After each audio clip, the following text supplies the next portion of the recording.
My hip flexor muscles feel very tight, and I've been stretching them 4 to 5 days per week for months. Initially, it seemed to help them feel less tight, but after that, I can't seem to make any progress. Any suggestions? Hip flexors. Anybody else have tight hip flexors? I can get tight hip flexors. Same. Yeah, especially if I'm sitting a lot. It's interesting. I had for, it was well over a year. It was about a year and a half. I was doing a bunch of traveling on the road for work. Sorry. So that was what the travel was. It was a lot of airplanes, a lot of rental cars and whatnot. And I was also trying to continue to train for multi-sport. So I was running a lot, riding a lot, and swimming a lot. And man, I get off that airplane after riding 5 hours from the West Coast to the East Coast or whatever else, and I would be wrecked. And, you know, it's just, God, my hip flexors are so tight. And it was one side way more than the other. Yeah, that's common. Yeah, and I felt it like working out, and I felt it when I was done working out, and I felt it when I was getting off the airplane and everything. And also my low back was bothering me, right? And you can kind of put the two and two together there a little bit, but also sitting for that long is never good. Yeah. But, you know, every time I went to the gym, right, every time I worked out, I started with some type of warm up that would include at the time some self-myofascial release stuff. For a little while, I'd be on a like just a foam roller to just kind of get to shut it down a little bit because it was so pissed off. And I stepped that up to like a kettlebell and a kettlebell handle, right, laying across the kettlebell like a smaller, like 16 kilo, like Russian kettlebell. And then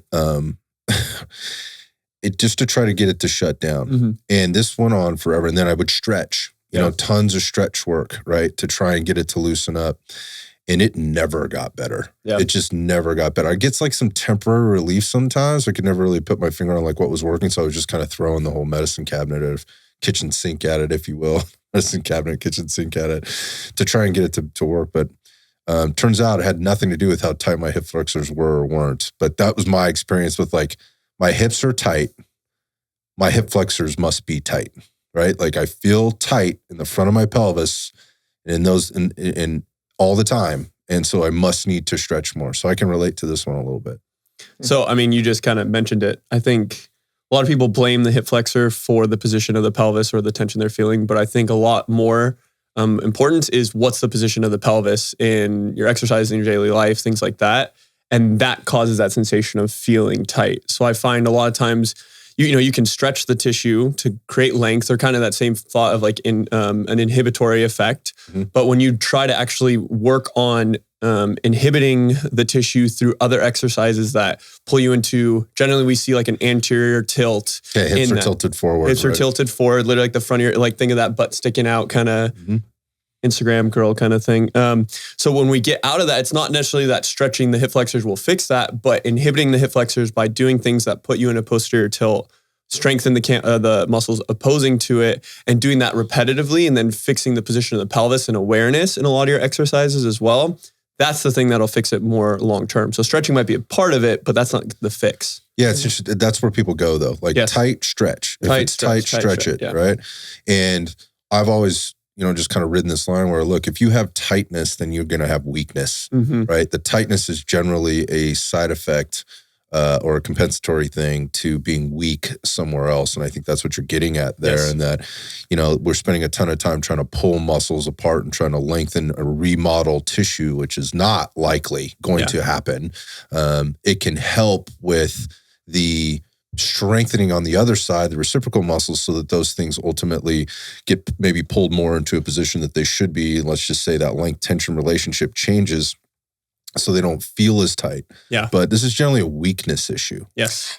Weakness, or it's a repetitive overuse motion. So I can say that, depending on hip flexor, are we talking about the quadricep muscle that crosses we don't know. Just that's my question. So like, is it palpable? Can you feel it? So when you go to touch your hip, at the front, is it your rectus femoris that attaches to the pelvis, or is it deeper inside where we're talking about more psoas, more like a trunk?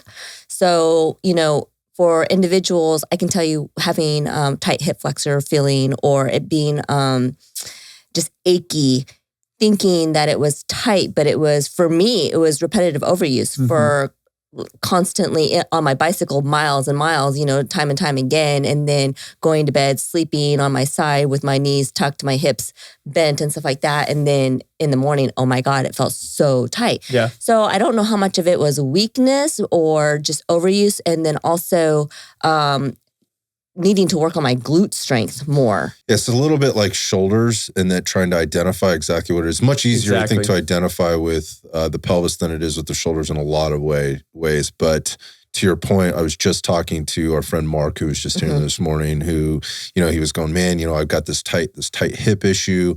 And he goes, man, it feels like, and this is in Mark's from South Carolina, and he's got about the most Southern accent. And he says, man, it's way deep, like it's way up in there in my hip, kind of thing. And and like almost in my back, kind of thing. I'm like, yeah, that sounds like psoas. Yes. Right? So we're getting back more into there. And I said, does it ever bother you back? No, he goes, my back's fine. Like that's not really bothering me. But he goes, man, when this thing lights up, it is just like deep, like in my guts kind of thing. Okay, well, that could be more of an indication that it is your hip flexor, like from the psoas perspective, but that's not the only hip flexor. To your point, the rectus femoris is also a hip flexor, as part of your quadricep. So that could be kind of what's tight. So where are you kind of feeling that? And the people listening to the show, they're like, I don't fucking know. Yeah. Like, I just know my hips feel really tight. But I think where we were getting with that was like, how do we overcome this? What are the tips? Well, one is stretching might not be the answer for you. And I can tell you, going back to my story, no amount of stretching or strengthening would have changed the situation that I had.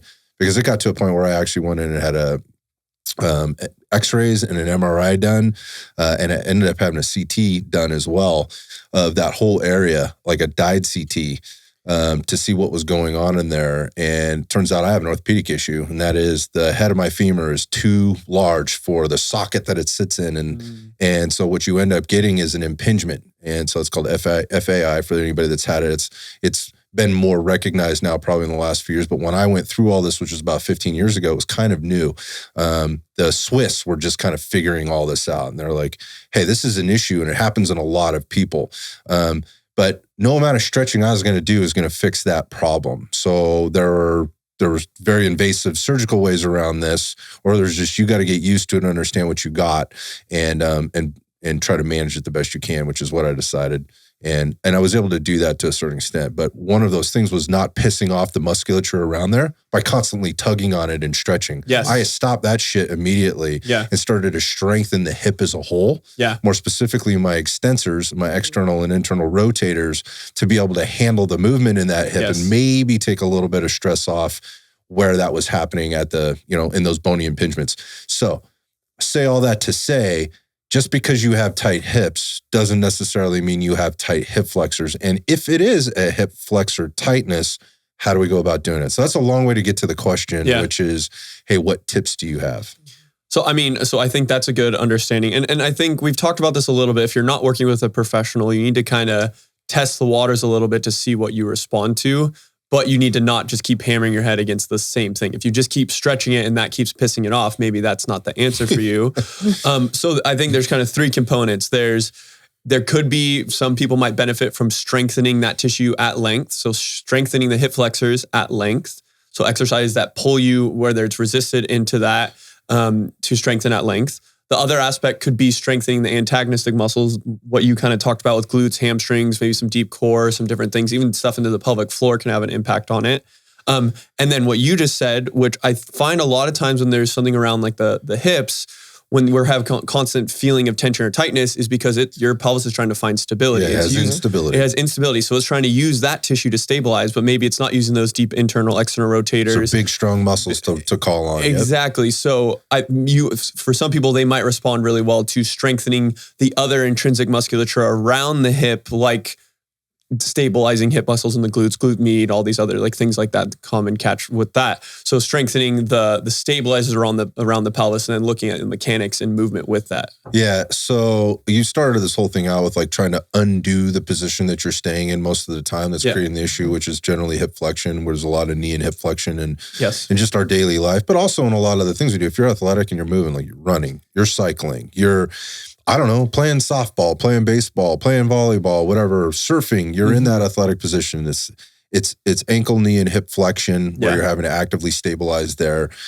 And then, or or maybe having to come out of that in like in an explosive type of movement. Jiu-jitsu, you're constant hip flexion, right? A lot of the time you're in the guard, right? And you're just there a ton. Yeah. So what we're trying to do is we're trying to strengthen the muscles that would be on the opposite side of that. So we're talking about a lot of more extension maybe in your game than the flexion that you do anyways. Yeah. We talk about this like with the push and pull concept. Like for every push that I do 2 times as many pulls that I would do. This is my personal preference. This is the programming that I go through. It's a 2-to-1 or 3-to-1 ratio for me because I am so like on the front side and the anterior side, I'm so dominant up there, and it creates issues for me and through my shoulder girdle, through my thoracic spine, my neck, and things like that. So I make sure I'm pulling a bunch, right? Versus I do more pulling than pushing. So same thing on this concept would be do more extension work than flexion work. But you mentioned something, I want to talk about this, and that is training the hip flexors at length. So that tissue at length. What would that look like? So as more of a regress exercise, I'll have someone supine, and some people, this might even be body weight, but literally just having them almost do like keeping their pelvis tucked and then literally doing like a march where their legs extending straight and then pulling. And it's just getting into a relative hip extension, and there's some gravity against that. Then, so hold on. So for the listener, you're laying on your back, right? So your belly up, right? Yep. And you've posteriorly tilted your hips. Yes, which is going to create more length at the hip flexors. So you're pulling your belly button towards your rib cage. Think about that. Yes. So you're shortening that distance between your belly button and your rib cage. So think about that. It's like a reverse. So it's like a reverse crunch. Yes. Right. So you're going to feel that all that kind of stuff switch on, including your glutes. Probably maybe your deep pelvic floor muscles might switch on there. Exactly. Yep. And then you're going to do this marching where you're picking one foot up off the ground and slowly bringing it back, and vice versa. Yes. Or extending it way out without the heel touching and bringing it back. That is a very regressed version of this. And it's often chosen for people that are very weak and have no conception awareness. or no awareness or connection to all of the things we're talking about, or somebody that's in a deep amount of pain because they have so much instability. It's created issues around the spine or around the, the sacrum, and we've got some instability there, and it feels like or looks like physical therapy. Yeah. And that's what kind of that looks like. People can kind of relate to that. So that's the regressed movement. So then my next step, one, just like any exercise, you could start to load that with a band around the foot or something like that. But then to actually pull into more relative where the force is pulling down against the hip flexor more, the next thing I would do is start to elevate someone's back of their hips, like putting maybe even a foam roller or a ball underneath their hips, and having some sort of apparatus like a cable or a band pulling more down. It really looks similar, but the hips are up.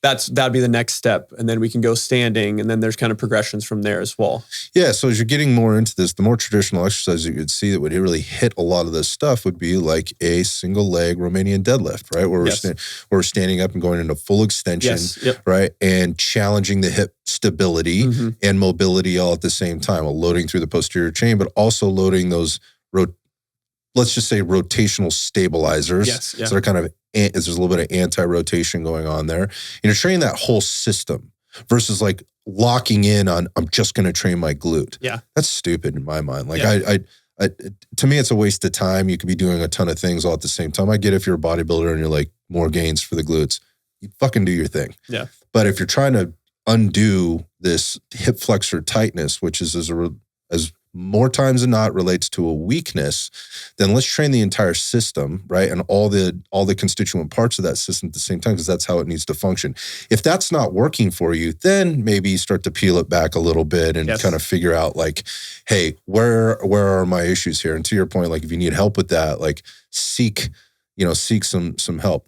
But I think that the point that we're trying to make, that you were kind of making there at the beginning with the regression, is this isn't about loading up with weights. We just quickly went from a very regressed movement to much more of a complex advanced movement. There's a lot of things in between, and there's a lot of quote unquote mobility exercises you can do, which are not stretching, right? Yes. But they are very focused to getting movement through that hip, which will require a certain level of strength to be built and control in order to control all the different movements of that hip, so that that tension is being taken out of that tissue. And that's something that you do here quite frequently in our resilience conditioning sessions. Going back to our friend Mark, who's visiting from out of town, he took that. He jumped into your class the other day, and I saw him on I saw him on, that was on Saturday morning. Mm-hmm. He went and shot a match on Sunday. He got up there. He's like, holy God, I feel. And by the time he showed up on Monday morning, he's like, brother, that's the only way I could say it. Man, I felt muscles I didn't even know I had. Right? He's like the little muscles in between my, you know, my vertebrae. I can feel them, man. Yeah. Like they're like, so to that point there, and there were no modalities involved in that other than basically intention, gravity, and the postures or whatever you were making him get into. So this can go a lot of different directions. But I think the point is, what the tips are, get away from thinking that you need to pull on that tissue more. Passively pull on it, especially. Yeah. So like that's a good point. Like, so the stretching type things where you get down into that like sprinter's position, or, you know, what they call it, couch stretch, America's greatest, world's greatest, whatever the hell it is. Ultimate. Like, I hate that thing. I think it's the gayest thing ever. But I don't think it helps people. I don't think they know what they're supposed to be doing 90% of the time. I think it's one thing you can do. But my point of this is you can, that's pulling on that tissue, right? Yeah. And that's just pissing off likely something that's already pissed off. So anyway, long story short, maybe work on the strengthening piece, right? And think about the backside of all that, strengthen that stuff. And maybe what you're doing is sort of some light stretching to kind of gauge what that level of tightness is feeling for the day, and then before and even after, and kind of see how you're feeling. Yeah. That's one way. That's one way to address it. You can also go to our Red Dot Fitness YouTube channel. There is a whole host of videos there in our mobility section on how to, you know, attack the hips, specifically in those hip flexors and extensors, and rotators that are in there, internal and external. Maybe spending some time in there and learning where your weaknesses are before you're trying to load it up with weight and trying to fix everything with throwing weight at it or loads at it. Yeah, and which most of those exercises, those are the kind of things you would see in our resilience conditioning sessions. Same type of stuff. Yeah, so. Next question. I'm starting phase 4 of RDF MAX and wondering why I'm not doing any of the traditional barbell power exercises like barbell cleans, barbell snatches. Can you explain? Yeah, we got this question quite a bit up front when we started this thing. And I'll just go back to explain it real quick about what Max is. Max is specifically geared to build muscle strength and also power. Mm-hmm. So we're within there, when we're talking about power, we're also talking about speed. Speed is a component of this. And most people trying to jump into one of these programs do not have the skill set in order to be able to basically apply these Olympic lifts proficiently at any level whatsoever. I mean, they may have had some experience around it, but cleans, snatches, clean and jerks, that's probably one of the most complex things you can ask your body to do sort of in the gym, right? There's a lot of technique that goes into Olympic lifting that I don't think the average individual really can appreciate unless you were to take a seminar or a class with somebody who that's all they do. Right. That's an Olympic lifting coach. I can't remember what the exact steps there are, I think, in a clean, but I think somebody had broken it down to 32 steps from the ground. Yeah, I think it depends on who you talk to. But I mean, anyway, it's very... There's a lot of components. Yeah, it's very technical. Yeah, it is very technical. And for as long as I spent in it, one of the more challenging... Once you kind of master that thing, one of the things that's really challenging to do is to get somebody else to be able to do it, right? And you have had to go through that journey for a long time in order to understand all the things that somebody is, number one, doing, but also all the things that they're feeling. Because I can't tell you how I feel. Mm-hmm. I can't tell you how to feel. All I can do is tell you some things, and then you're going to have to feel through those things.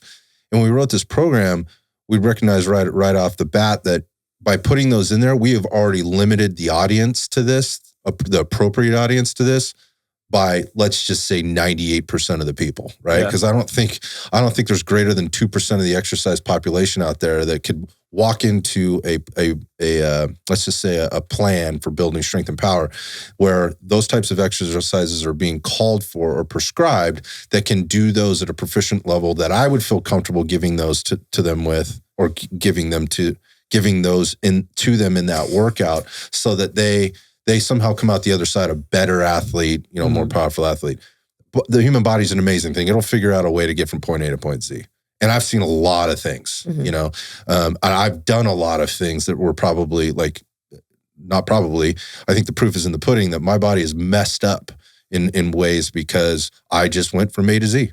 And then, maybe Q or ST, maybe those were missing and I wasn't very good at it, but shit, I made it up with LMNOP, or whatever, I figured it out. Yeah. And the body will do that. And so we left those out for that reason is we didn't want to limit people. I don't want people to go, if I can't do a barbell clean or a barbell snatch, then I can't do this program. So that was one of the things. The other thing is that I think a lot of people that have done those things have been dependent on those things for a long time. I don't want to say that they were overprescribed or anything like that. It's just what they've been doing. There are a lot of ways to build speed, power, going back to the beginning, muscle strength, speed, and power without doing Olympic lifts. Yes. And so that I think was the bigger reason we were kind of going, let's give people something a little bit different. It's maybe available to more of the masses. And it takes a little bit of a different approach than all that work that gets done on or around the barbell that some people have, some people don't have. Some people have the patience for and maybe the aptitude for grasping, and some people they'll never get it. Yeah. They'll just never get it. So those are a couple of the reasons. Well, and I think the limiter with those exercises, the intent of that program is to have a training adaptation result, let's say, from that program. And I think a lot of people, when they're doing these really complex lifts, they're spent so much time on the technique, which, they're technical. You should spend time on technique if you're trying to do those, but it starts to limit either the intent, the load, the output. And again, from that, the training effect that you're going to get from it. So maybe you have a powerful enough hip extension, whatever, through that movement to load at this load. But because you're so technical, you haven't gotten the timing with that down. You're having to use this load or intention and speed. You're missing out on gains on power. We're spending our time trying to figure out how to do it right instead of getting the benefit from the exercise. Exactly. Yeah. So that really is, I think, the answer to the question. So how do we get around it? And so what are people seeing? You're seeing all the same components of, putting a lift together like that. It's explosiveness, right? Yeah. It's intention. We're just using other movements. We're using other exercises to get the same type of movement patterns done that I think are more accessible to a lot of people. And you can do them in most garage gyms or, well-equipped garage gyms, if you will, or in most conventional gyms that would not allow you to do Olympic lifting, even if you could, and are not equipped for that, right? They don't have bumpers. They don't necessarily have a platform or just an area where you can do a platform or not. Yeah. So again, just making it more accessible to people. I think there's another benefit here is if you've been doing a program that involves a lot of Olympic lifting in it, and those 3 specific lifts, if we're being specific about that, it's a great way to kind of get outside of that and challenge yourself in other ways. So you're going to see a lot of explosive work, a lot of speed pulls, you're going to see a ton of stuff. And that was one of the other things is it allows us, because we're not spending so much time under or over the barbell, right? That we can start to give a little bit more of a variety of exercises within the volume and the density of the programming that exists there. So that's it. Look, if your goal is to be be better on the platform with the clean and jerk, with the snatch, that's not the program for you. Yeah, it isn't. It's not. But if your goal is to build max strength and power, it's a great program. There's a lot of good ones out there, but especially if you're somebody that is sort of, I would say, intermediate to advanced, maybe never gotten into a power program before, and is not really interested in doing Olympic lifting or has a limitation that won't allow you to do that for whatever reason. There's a lot of reasons, not that you couldn't do some type of Olympic lift that couldn't be modified, but people that have very limited shoulder mobility, strength, or overhead ability, those lifts become very problematic. Yeah. And so most people have some level of deficiency there that needs to be worked through before you get there. hey, maybe this is the program that you do before you get into your Olympic lifting program. So you're kind of set up from a neuromuscular adaptation perspective, but also from a metabolic adaptation perspective, so you can handle the work. And if let's just say you're a really adaptive dude who picks up on new things and new skills really quickly, and the Olympic lifting is the thing that you want to get into, hey, the more you have, right, already downloaded onto the motherboard and within the, the energy systems in order to be able to handle the work that you're going to get on top of learning the technique, the quicker you might progress. I'm not saying it's a guarantee, but it might put you in a better position there. But the reasons we've said, and it doesn't take away from what you can build in terms of explosiveness, power, speed, all that stuff. It's just a different approach to it. How long should I stay with my strength training program before I switch to something else like physique or power focused training? Yeah, it's a great question. Yeah. We get this question a lot. I think we're kind of getting inside the head of somebody who's looking at their program going, what else should I be doing? Like, when do I move on from where I'm at? Or when do I hop programs? And I think that's probably the bigger thing. Like, how long do I stay in this strength and muscle building program before it's time for me to do power, right? Or to do endurance or something like that. And the answer to this is it depends on your goal, obviously. But if your goal is just to be a stronger, healthier, happier person, you don't ever have to leave that program. Yeah. And I think that's the other end of it, is you stay there forever. If it's programmed correctly and structured correctly, you can keep doing that forever. There is no reason to leave there at all. And so obviously that leaves some things to talk about in the middle. Well, and I think in the middle, I think there's probably two aspects of this. One is, do you feel that you have really hit a plateau, or your body's kind of rejecting that training phase? I think that's one way to go. And really with that though, like, have you given it its time? So if you did 2 weeks and you're like, all right, I'm done with this, give it a little bit longer. But if you get to that point where you're like, your numbers aren't going up, you're just feeling beat up, you're just hitting the same things over and over again, maybe even you're regressing over time, that's one aspect. But on the other aspect, if we're thinking of someone who's kind of trying to be just generally well-rounded, just generally trying to move through these different phases, trying to be able to be adept at all these different modalities, or let's say whatever modalities, that's not the correct term. But with that is maybe from there, if you're trying to thinking of trying to change things up, like if you're just feeling burnt out, if you've been powerlifting for a long time, you've been training just as a strength athlete, and you're just feeling you have no buy-in to it anymore, that also might be another sign to try a different style of training from there. So, yeah, that's a really good point. I think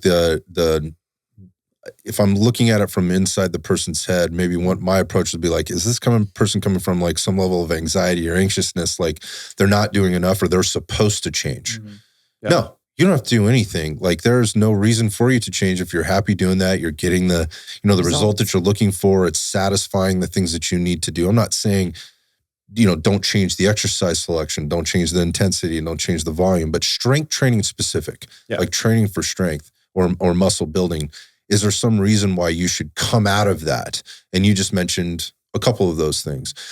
Again, I'm going to go back to my answer is there's no reason for you to do that unless it somehow supports your goal. Yeah. Or, or your goals aren't being met, and there might be a reason to come outside of it, to explore something different for a while and then jump in. Here's another thing to think about. Like, that's part of the depends is like, where are you in your journey here? If you are let's say a novice to even intermediate, lifter, the gains that you can get by continually cycling back through or periodizing your strength or muscle building and strength program will go on for a long time. But as you get more advanced and you get to a certain point where you're starting to peak as an athlete, or starting to peak in terms of how much intensity can I really load on here? How much volume can I really load on here? Then things become a lot more complex. And anybody that's telling you different than that is lying to you, because as an individual, there are very specific things that you may need to tweak and understand at a much deeper level with a coach even, to help you continue to get those gains. And I'm not saying you need to change out of your program. I'm just saying the adjustments within that program, that muscle and strength building program, are going to be, they're going to get a lot more detailed, and there's going to be a lot more complexity to this. So to ask the question, how long should I be here before I jump out? Again, that's going to be dependent on the goal. But this idea of program hopping, I think, comes up because people are like, well, what's the next, the next best thing? One of the litmuses to this on when should I, like, if your shit's working, then if you're getting gains, if you're building muscle, if it's not broken, don't fix it. And you're building strength, like, don't be so anxious to drop that and walk away from it. Walk away from it. So again, like if you're measuring, you're kind of tracking, then you can manage this a little bit differently. But again, like if it's working, why would you want to come out of it? That would be my question. Because that answer then dictates a lot of different things. Like, well, I want to be faster. Or I want to, there's a physique thing here, goal or whatever else. Well, then in that case, you're probably still going to be doing the same type of stuff. We just may need to make some minor tweaks. So the emphasis will change based on your goal. So when you were talking about, just for the listener, when you were talking about the complexity of the things that might change in your strength training program, are you talking about the volume? So maybe doing 8s versus up to like 15s or 20s? Are you talking about doing tempos outside of changing the exercise? I mean, I think that's a component that Is that what you're talking about? One more time.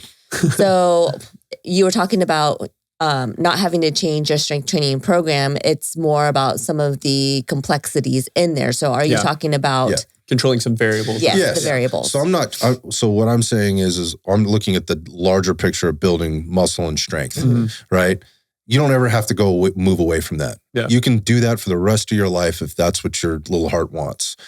But in order to continue to make gains, if you will, and progress and see a positive result, likely that is a continued progress, and minimize the negative, return on investment that you may get at times, then yes, the variables are going to have to be changed. But the goal, right, and the intention of what you're trying to get accomplished there doesn't need to change. You could keep doing that forever. Don't think that you have to go like, well, I guess it's time for me to go do jiu-jitsu now. Like, because that's what everybody says. Like, that's what you have to do. Or I guess it's time for me to be doing some speed and power work. You'll never have to do that if you don't want. I think there'll be a time where you might want to try that. You might want to express all that muscle and strength that you built, along the way. But damn, I mean, I see a lot of physique and bodybuilder guys that have no fucking desire to do that. All they want to do is just get bigger. Dude, those guys don't even get competitive until they've been at it for a decade. Yeah. Right? You're not even like, you might be able to go quote unquote compete, right? And walk away with a medal or a trophy or something. But the guys that are competing like at a professional or semi-professional level, getting paid, right, getting endorsements, making money on this at any level whatsoever, those guys have been at it for a long, long time. And they didn't program hop. Well, maybe they did, but they've really figured out what works for them. And then again, those intricate variable adjustments that they know work for best for them were figured out along the way. Yeah. And they're not trying to walk away from those. They're not trying to figure something else out. So stay patient, stay consistent. You will get way more out of the consistency than you'll ever get out of, hopping from one thing to the next. Just pick the thing that you're going to do and stick to it. And when it stops working, you might only need to just adjust this dial over here a little bit to continue the progress forward. Yes. And you should expect that to happen the longer and the more consistent you're in it. I've been training consistently for nearly 7 years. I take my training, nutrition, and recovery very seriously, and I'm currently the strongest and fittest I've ever been. I've reached a point where making the big jumps in muscle and strength have really slowed down, and I'm frustrated. What tips do you have for how to jumpstart that process again? Or should I just get used to this? This actually comes off, I think, the last question a little bit. It's a very similar type answer. As you get, I think the big overview statement is the more advanced you get, the longer you've been in this game, the more awareness you need to have of how the little things can impact you. You also need to understand that what you've always done isn't always going to work.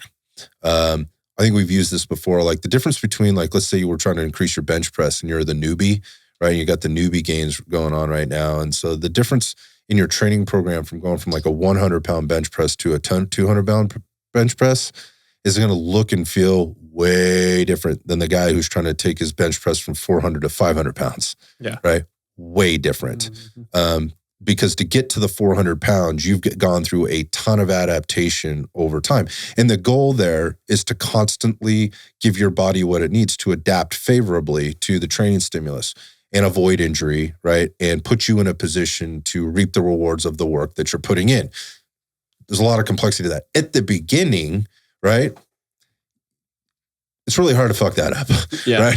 Just going to the gym, getting under the bar, or the dumbbells or whatever, and pushing under the bench press, sort of example, just doing that consistently and doing work and adding more work over time because you're getting these gains. That is more muscle recruitment, a metabolic adaptation. Your energy systems are working better for you, right? You're building skill, all of that stuff. Like, again, almost hard to mess that up. You just keep doing the same thing, even if you only use the same exercise, right? This barbell bench press. Like if you just did that even 3 times a week, you're probably gonna make up that 100 pounds pretty quick. But as you get to the end of that, like we were talking, like again, the guy that wants to go from 400 to 500 pounds, it's much different. You can't just keep going in there and doing the barbell bench press and expect that you're gonna be able to push more and more and more and more. It doesn't work like that. There's some principles there you need to understand. So should you get used to this? No, you don't have to get used to it. In terms of the rate at which the change happens, that's something I think that's related more to patience than anything else. Yeah. Well, and I think, depending who this person is, someone who is, they think they're doing all these things correctly, right? They've been doing this for a long time. And to be said, they're probably doing a lot more than that newbie who they're controlling, right? Mm-hmm. They're saying their nutrition, their sleep, all these different things are dialed in. But from there, if you're really wanting to continue, like let's say the person trying to get from the 4 to 5, that's where you have to, we just mentioned, get really dialed in with controlling these variables. Are you playing with different tempos? Are you playing with different intentions, different modalities? Like again, saying like that's the goal, the bench goal, that might be the thing to do. That you're controlling these other variables that everyone thinks, oh, I'm going to the gym 4 days a week. I've been really consistent. But what do those 4 days a week really look like? What are your intentions? Are you treating them, like a skill, different things like that? Those are the variables you need to start looking at more and more and more that a lot of people don't even understand the intention of how you're doing these exercises over time. Yeah, and the recovery might take a little bit longer too. Yes. So instead of doing 3 days a week of bench press, it might be once every, 5 days or something like that. It could be depending on who you are and what your training programs look like. I think the biggest trap people fall into is the intensity versus volume trap. And that is, they just keep pushing more loads and it's just work harder. I just need to be working harder than the next guy. I just need to push more weight and keep doing that as if that's the answer to everything, because you'll quickly find the end of that, especially if you're that dude that's trying to move from 400 to 500 pounds on the bench press. That is just not going to work. You will find the end of that versus the volume thing. So tips would be like, take a look at your training program and how you have it lined out. We've talked about this several times on the show, just like, how do you have your training split organized, and how often are you hitting? Like if you're trying to get more fit, like we just said this a minute ago, but consistency is key. Yes. You can't dump everything into like 3 days a week and expect that even with volume in controlling that intensity, that you're going to keep making gains. It's just going to slow down, and you're going to reach this power curve that's going to dissipate on the other end. You can't keep doing that. So like spreading your workouts out and doing the volume that you're supposed to be doing in terms of total number of exercises, right? Over, 2 days a week versus trying to just do it one and rest 7 days and do it again. So the old school bro split where, on Monday it's chest and tries. Yeah. We might be working our chest on Monday and Thursday, right? So we're doing it 2 times a week. We're maybe doing the same amount of work, right? Volume, but we're able to put more intensity, spreading it across 2 days, which, for a shorter duration of time, so that we're not overdoing it and things like that. We talked about this again. We did a whole podcast on managing volume and intensity and kind of walk through this process. But as far as a tip goes, I would have a look at your workout program and like, what am I doing with regard to volume? The first thing I would look at is how much work am I doing and how much time am I taking to do that amount of work in. And sometimes, again, it feels like less, but at the end, it's total tonnage. Like how much work, how much weight, in this case, loading, did you actually do over your longer term? This would include, I think in the question, there was something about running. 3 days a week. The same thing works there, right? With regard to how do you, in terms of being this is the guy this was the fittest he's ever been, right? He's been lifting 4 days a week. And but didn't say anything about running. No? No, okay. No. Okay. So it would be the same thing like on your running plan. Like you can only do so much in so many days. So what are you doing? Maybe some days are longer runs. Maybe some days are shorter runs, tempo runs. But in this case with the lifting, some days are going to be heavier, more intense days. Some days are going to be more like auxiliary days where we're working a little bit more volume, a little less intensity, even within that same workout week or, microcycle, if we want to determine that. So I think that's a tip that people, that take a look at the volume that you're doing and how you're spreading your training out over time. The other part would be like your exercise selection, I think is really important here as you start to get more advanced. We've talked about like the difference between movements and exercises are being assigned to movement patterns and people are calling exercises things. And that's all they know about it. Well, think about that as you get more advanced, you're going to have, you should have a much larger library of things that you kind of dip into to challenge your body in different ways. So I think when you're younger, let's not overcomplicate this thing. When I say younger, just a younger training age. You could, again, get jacked, get gains off of maybe 4 to 8 exercises or something like that, like for your chest in your first 2 years, or first year and a half or whatever that you're doing this stuff. I mean, how many do you really need? You got the barbell bench press, flat bench, then you got the dumbbell bench press flat and inclined, and then you have a machine or two that you use, right? You're going to get, maybe there's a fly in there. Again, so it's like 4 to 8, kind of exercise, and you just kind of rotate those through in different combinations, and you continue to get gains. As you get further down the line, it might change, right? Where you can't do bench press and, just bench pressing all the time in order to build. There are other things you're going to need to build that chest strength or the chest musculature or whatever else. It might get up to as many as like 20 exercises. And I don't think that's a stretch, right? There's maybe some more advanced techniques you can use within those exercises, and to call them 20 different exercises, again, when it's the same basic movement pattern, that was where I was going. It's a horizontal push. You're pushing or you're doing some type of horizontal shoulder reduction. Yeah. The point of this is it gets a little bit more advanced, it gets a little bit more particular. So again, maybe take a look at the exercises that you're using, maybe things that you've married yourself to as the answer for building strength, fitness, however you're defining that, and look to doing things that might to you seem a little bit less conventional, right? Or more, they're not the standard things. And that might be, again, going back to like isolation of things. We've talked about this on the show before, like maybe it is a machine and you've stayed away from machines, right? Because you heard they were bad, right? And that they limited range of motion and they were, they forced you into a plane of motion that your body wasn't natural for your body or whatever else. I call bullshit, right? There are risks to that, particularly when you're new, right? But as you're getting on in your training age, those things are incredibly valuable. You can load the shit out of them, right? And you have stability and everything. All of that to where you can really overload yourself. So maybe go explore. Another tip would be go explore different quote unquote exercises to hit the same movement patterns that you need to do. And there's only so many you can do, right? We're pushing, we're pulling. Yeah. We're squatting, we're hinging, we're extending, we're doing some dumbbell curls, and there's some rotation in there, right? Yeah. Find the different things, there and explore some different exercises. Give your body a slightly different stimulus.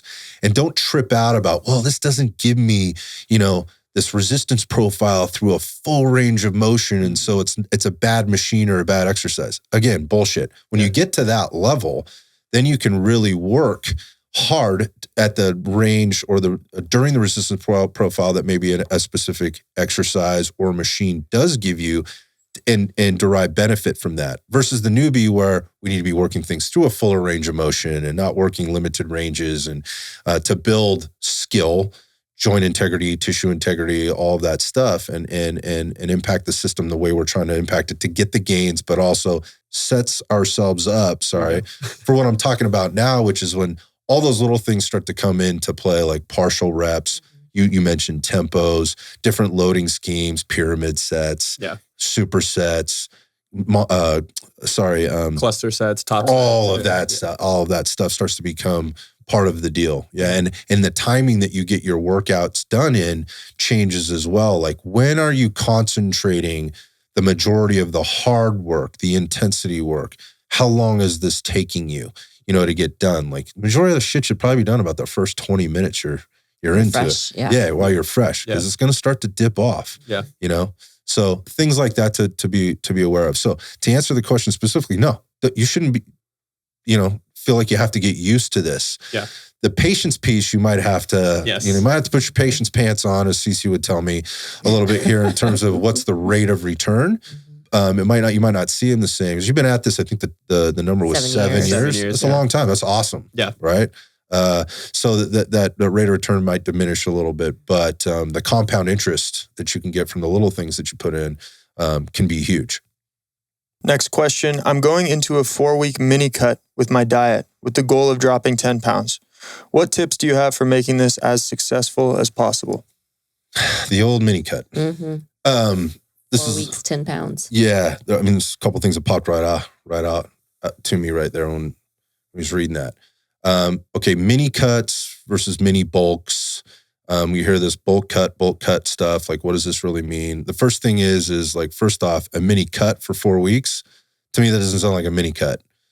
The second thing is to expect a 10-pound weight loss in 4 weeks. That sounds miserable. To me, that sounds like a lot of weight. It's not that it couldn't be done. Yeah. Right. But number one, it doesn't sound like a mini cut. Number two, 10 pounds in that amount of time is a significant amount of weight. And again, not that it can't be done, but if we're truly trying to lose weight or body fat, which is why you would do a mini cut. Like, I don't know, if the goal is to lose water weight, why even call it that? Yeah. Just dehydrate yourself. But you won't be doing that for 4 weeks. So what's the return on investment there? So anyways, I think there's a few things to unpack here. Well, I would hope kind of you're reassessing with this person of, if you're really thinking of doing a 4-week mini cut, I would hope or assume that this is because there's a very specific reason, right? Where someone's like, oh, I'm going on this trip to Hawaii and I want to look my best. But if you're just doing a 4-week mini cut just because you think it's a good idea to do a 4-week mini cut, it's not a good idea. You're not going to really get the benefit from that cutting phase. So one, reassess, does it need to just be 4 weeks, or can you actually lengthen it out? Can you plan a little bit more? Like, we were talking with a client who had some goals about getting really shredded, and she was talking about this very short range, this short time frame, like for this summer, and how she wanted to look, all this stuff. And we were talking more of this like year plan of like, what is this going to look like over the long haul? So that's one thing. Reassess. Does it need to be a 4-week mini cut? Did you see this because you think this is like people are preaching this, that this is your whatever 4-week challenge, mini cut, whatever you want to call it. Is that really what you want to be doing, should be doing to get you to whatever that goal is? Once you find that answer, if the goal is like, okay, I know it might not be the best, I think I want to cut to, again, look good for this trip in 4 weeks. I mean, truthfully, just do a lot of the basics that we talk about. Make sure you're managing your movement, make sure you're obviously managing your nutrition, things like that. This is where, again, we wouldn't push to do 10 pounds in a month, but you can start to leverage like cardio, things like that in addition to that. But again, I think the main answer is reassess is, why are you doing a 4-week mini cut? Yeah. I would just look at it and go, 4 weeks is not a mini cut to me. It's way longer. I just kind of like define what bulks and cuts, are. A bulk basically is in your surplus, and your goal there is to gain muscle without gaining too much fat, or if no fat at all. Yeah. Like, the ideally is we're building muscle and we're not building any fat, right? The ultimate would be we're actually building muscle during our bulk and losing fat. Yes. So we're actually getting leaner. And the cut would be we're working in a deficit where the goal is to bring down body fat without losing any lean tissue, right? And so those two are very specific things with we're looking for some very specific outcomes. And if all you're doing is measuring the weight on the scale, you're already you need to get in a better headspace about this. Oh yeah. So, and when I look at like bulks versus cuts, like, what does that mean? What are the things that you need to know? Well, first off, this is going to be, we just talked about being in a deficit. Well, to be in a deficit, you also have to understand like, what is your totally daily energy expenditure? Mm-hmm. What is your TDEE? And so what is your baseline, right? Like for what you need to maintain. So that takes a little work. You have to do a little understanding. Super easy to figure out this number. Go to rdfguides.com and we have a free guide there for how to calculate this. And it's like, oh God, I got to do math. If you're doing quote unquote cuts and bulks without having some level of awareness specific to the math at some point in your journey, then all you're doing is throwing shit at the wall and seeing what sticks. And that might work once, maybe it works twice, but it's not a good long-term strategy. So I'm just putting that out there. But a bulk would be, let's say, somewhere between the neighborhood of like 300 on the low side, maybe to as many as, I don't know, like 800 on the high side in terms of a surplus. That's going to be very dependent on the individual and what they're willing to put into it, what their current total daily energy expenditure is. I mean, if your TDEE is 1,500 calories, right, and you're eating right now somewhere around that, 14 to maybe 16 a day, you're kind of hovering, and you threw 800 calories on top of that, expect to gain some body fat, right? and have a really full gut. GI issues. Yeah. Oh my God. So I think like on average, it might be like 500 calories or whatever, say 300 to 500 conservatively. And then on the deficit side, I would say it's the same. But it is going to be dependent on what your start point is or what your need is and where you're currently eating. So, or you're intaking. So if we're looking at this, how would I organize this? Well, first off, I've already said it. I was really upfront about this. Like a 4-week cut is not a mini cut to me. You are on a deficit for quite a long time, and you should expect there's going to be a significant amount of metabolic adaptation there, which is going to stop at some point with regard to the ideal result, which would be to lose body fat without losing muscle mass and or performance or your ability to maintain the muscle mass. What I mean by that is you don't have the energy, you don't have the nutrients in order to power your workouts as well as recover from those. So I would look at it more from like, okay, how do we structure this? First off, I would ask, are you coming off a bulk? So are you coming off a surplus? Because if you're currently eating at your maintenance, right, and you're just going to drop down for 4 weeks, well, then you should expect those results are going to be very limited. You know, if you could drop some weight, I would expect that to happen, but how and for how much and for how long? So that's one thing to consider. So are you coming off of a bulk, and how long has that bulk been going on for? Right? How long have you been in? Basically, how long have you been in a surplus for? So if I was going to organize it, the way I like to look at this is like the bulk's more important than the cut to me, but the cuts are important because you cannot stay in a deficit for too long without some more detrimental effects. The detrimental effect on the staying in the bulk for too long is the gaining of body fat, right? And that is a good indication of like you've been on it long enough. Right? Like I've been on this bulk for a while and now my gains are continuing from a muscle perspective or strength perspective, but man, I'm getting fat. How do you know that? I don't know. Do an in-body, do a body composition, assessment or something like that. That's one way to measure that. But the other way is like, you can see it in the mirror, if you've been doing this a while. So I do that. And I'm going to say it's going to be like a ratio of like 2-to-1 to maybe 3-to-1 bulk to cut in terms of timing. So if I'm on a bulk for 2 weeks, I might cut for 1 week and then go right back to my bulk. So what we're really, when I say bulk and cut, we're talking about a surplus to a deficit, right? Surplus to a deficit, surplus to a deficit.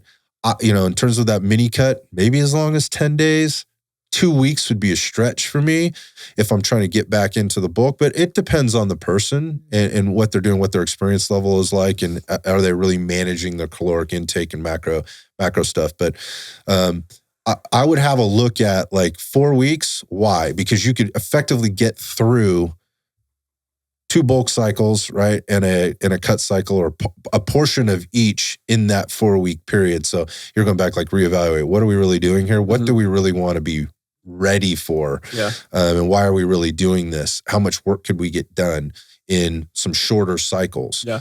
And so again, the idea with the bulks and the cuts is like, if you can be bulking while also losing body fat, dude, you're killing it. Then why change what you're doing? Yeah, why change what you're doing? And then, again, like if that's what's happening, it doesn't mean, and you're still gaining, it doesn't mean you can't go into a cut to maybe pull off a little bit more body fat. But I wouldn't stay there for very long, right? Unless you want to slow down the gains that you're getting, right? And that's up to you. Like if you want to take that quote unquote risk, if you want, you could do that. But my advice in terms of tips would be, think about your timing. I wouldn't do it for 4 weeks. Not that you can't, and not that you can't get some benefit from that, but I would shorten that time period. And starting with the base knowledge of like, where am I now? What does my surplus versus my deficit really look like? And then plan out, from there. I think that's the starting point. But you made some really good points there, Ryan, about like, hey, where is my head with this whole thing? Yeah. What am I really trying to do? I think one of the cool things about like the bulk and cut cycle, if you get your arms around this, is you can just keep doing this. Yeah. I was just having this conversation with, gosh, I forget who it was. Forget who I was talking to, but they were talking about how much success they had with this, about like, hey, they were ramping up, right? And they'd do that for like as much as a month. And then they would do, and this is a bodybuilder dude. Yeah. So he would ramp up for a month and he'd do a week into a deficit. And then he'd go right back to his bulk. And for a long period of time, for like 3 of those cycles in a row, he was actually leaning up as he was going. So why is that happening? There's quite a few reasons. I mean, there's some hormonal stuff that's going on there. There's also, some things that are going on with your metabolism, in a sense, if you want to look at it kind of like an engine here. As you're bulking up, you're speeding up that metabolism. You're giving your body work to do, right? And you're kind of revving it up. And then when you go into a deficit, the first couple of days into a deficit, you're going to still be revved up, and your body now has less to work with. Ideally, what you're looking at is like, hopefully it's burning that body fat for stored fuel. And then again, as that continues to happen, you're revving it up. You're working into that cut at a rev state, right? You're drawing from that stored body fat, and that's how that process happens. The trap is going from the bulk to the cut and then adding a bunch more activity in. Mm-hmm. So if they think like, okay, I'm going to a cut, so here comes the cardio. Yeah. And we'll go out and start running every day. All right, well, you need to manage those calories. First off, that's unnecessary. Yeah. If you've got things dialed in, you could, again, be getting leaner while eating more without doing a lick of cardio, if that's not what you want to do. We always encourage people to do this, to do cardio anyways. But like to just add it in for the sake of speeding up your cut, not a good idea. I think that would be a piece of advice that I would give somebody as well. My shoulder mobility sucks, period. I know it's a problem and I know it limits me, but I'm not going to dedicate a ton of time that I already struggle to find in order to do a bunch of rehab exercises to fix this. If there was 1 or 2 things I could do each workout that could make a difference without taking away time from what I'm already doing, what would that be? I love this question. Mm-hmm. I'd say first go listen to our episode on shoulder health and shoulder mobility. Yeah, we've talked about this several times, but I love this question. I think it's really very relatable. Yeah. And I think this is the majority of people, like they know they have issues. Yeah. But they're also like, man, I'm here to work out today. Like this makes me feel good when I do work out. I can work around what little pain or discomfort I might be having or whatever. And it's not enough to make me take away from that other stuff in order to spend time, trying to fix something that to me, like it probably should be fixed, but it's not time to fix it yet. Yeah. That's a thing. So I think people can relate to this. I think on the 2 sides of this, there's one, modify to work around, to work what you can, like you were just saying, work around what you can. So maybe it's changing the range of motion. We've talked a lot about this. Like if you can't quite get overhead, maybe you're working at a higher incline press for something like that, for your overhead pushing, things like that. But then I was even talking, there's with a client today about having the intention of your exercises change to where the goal of the exercise now is to work on increased range of motion or work on whether you control your intention or an exercise that maybe challenges it in a safe way as well. I could think of a million different exercises that create length. I had a client working in a supinated pull down. So it's where we're in a palms up pull down. And when you really milk the stretch on this, because your lat is an internal rotator, when you're maintaining external rotation in the stretch, you're getting a deeper opening of the lat, which can be part of the tissue that limits overhead mobility and things like that. So having that, okay, what's the programming look like, including exercises that maybe challenge this under strength and length or length and strength, that also challenge that. So you're not just sitting there having to stretch your lat or do all these corrective exercises day in or day out. So things like that. Yeah, I think the first thing I would say to somebody is like learn how to pull and push correctly. Yes. Because I think that is the biggest limiter for most people is that they're just not doing things as effectively or as efficiently as they could be, which is creating some level of overcompensation or weakness in other areas as a result, and that's where we are. So I would agree. Yeah, so you just mentioned, and again, this is like if you go back and listen to the shoulder mobility exercise or episode or whatever, you're going to hear us talking a little bit more deeply about that. But learn when you are particularly on your push and pull days, make sure or do your best, however you can possibly do that, to learn how and execute properly the skills around pushing and pulling. So whether that's vertically, horizontally, any other plane in between, like what are we doing in order to achieve the best shoulder mechanics we possibly can, despite whatever limitations you may be faced with right now. And so that's going to be different things for different people. So that would be the first thing I would say is learn how to push and pull properly. And you just mentioned like, well, what does that, if somebody asks like, what does that mean? Well, part of it is like change some very basic things within the movements that you're doing. Yeah. So everybody's familiar with that overhand pull down. Everybody does those, whether it's a pull up or a pull down. Yes. You're go more to like what would be considered like a chin up on the pull down bar, which is the supinated like palms up type of work.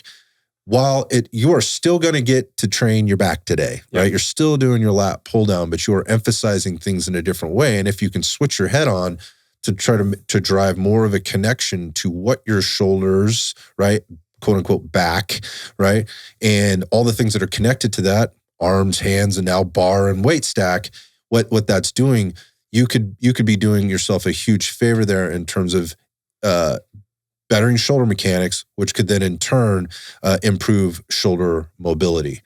So changing just grip positions is one thing that can happen when we just go back to the pushing and pulling correctly.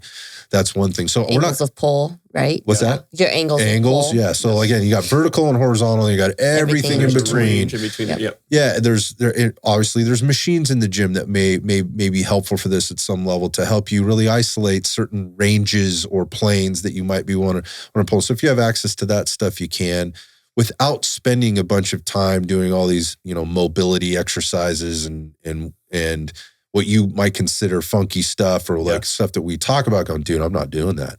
Like I've been there, like I only have so much time in the gym to get this stuff done. I have all this density of work that I have to do as far on top of the volume to the work, like taking half an hour, right, to go do this stuff is just not likely.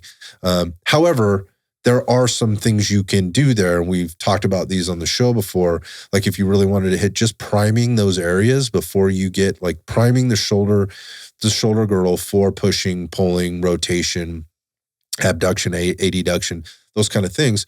There are things that you can be doing pre-workout and then things that you can follow up sort of at the end of the workout to kind of reinforce those things to maybe help your situation, which don't take a lot of time. Most people are probably doing some kind of a warm-up, right?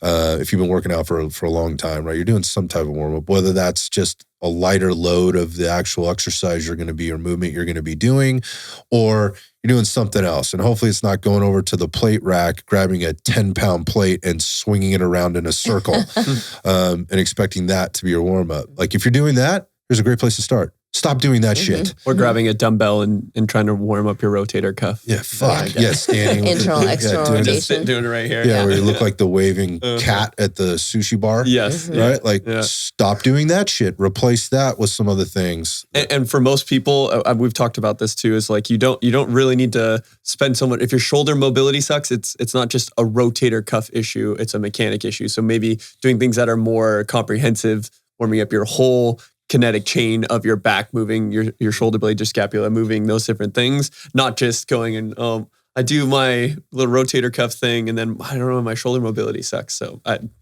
still irks me a lot. So. Yeah. The last thing I would add here is just intention. And that is like, if you know it, if you know that already and you are you coming in with kind of a negative attitude towards it or just kind of like, yeah, fuck this, kind of thing. Well, guess what? The inputs are going to equal the outputs. So coming with a better attitude or a better approach to it, just a better mindset to like, I know this sucks. and my mobility sucks here and I could be doing better. The word that we use so often that I think people miss a lot of times is just the intention. Like when I am doing something, making that connection, right? For somebody that's new, this could be very hard, right? To do that. But for somebody that's been doing this for a while and also knows they have poor shoulder mobility, this just takes you really focusing during the time that you're working out or the times that you're doing. So that takes no additional time. That just takes extra effort. And so when people are asking like, is there one or two things I can do? If somebody is already giving me pushback on like, dude, I don't want to have to think like that. I just want to get through my workout. Then I can't fucking help you. Yep. Yeah. There's nothing I can do for you. No, there's no tips. There's nothing beyond that. Because even if I was able to give you the magic exercise and the magic mobility movement, if you can't enter it with that type of a mindset, it ain't going to do anything for you anyway, Jack. Regardless of what any of these exercises is, and you just said it a lot, is the intention. So if you're just going through the motion, whether it's a rehab corrective, whether it's your exercises, whatever, if you're just going through the motions, you are not going to get a good effect and you're going to keep running into these issues. You know, something I'm thinking of as far as, talking about intention. What exercise is bothering you when you're talking about your shoulder mobility sucks and you are having shoulder pain? Like how are you assessing this? Yeah. So is it during a barbell bench press? Is it a flat bench press? Is it an incline? Is it an overhead press? Well, you know what? Then don't do the barbell. Try using some dumbbells. Try using a machine. Change up your apparatus to see if that makes any difference when you're doing it. Some other things would be maybe try single arm types of exercises instead of doing both arms at the same time, bilateral. Maybe try a single arm dumbbell bench press and see if that helps to reduce any of the discomfort that you're experiencing. And then also play with your elbow angle as far as when you're laying back on the bench, is your elbow straight out to the side or maybe drop it down a little bit towards your torso when you're doing your bench press. I mean, there's a lot of different things that you can try doing to decrease the symptoms that you're having. And then if that works for you, then work on your range of motion, work with your intention, slow your tempo down, really think about what you're doing and the movement pattern. And if that helps, then hey, you know what? That's a win. Yeah, I agree with you. I think whether it's you're having an issue or you just recognize like my mobility isn't good. Like either way, to your point, like there's things that you can do where you can get a clue as to where your issue is. You don't have to be an expert at this or a pro. So, you're changing positions, trying a different exercise. And again, if you're coming into the mindset like, dude, I don't want to lose my gains or I don't want to do that, like a single arm bench press or a single dumbbell press, like I don't want to do that. Well, I can, man. I can't help you. If you're married to an exercise and you're looking for that one or two things, and I'm saying, well, maybe change the exercise that you're doing to maybe change the movement pattern, which may give you a greater range of motion, which might help you with a little bit more stability, which might then help you with a little bit more mobility in the end. Like if you're pushing back on things like that, then you're asking the wrong question because we can't help you with this.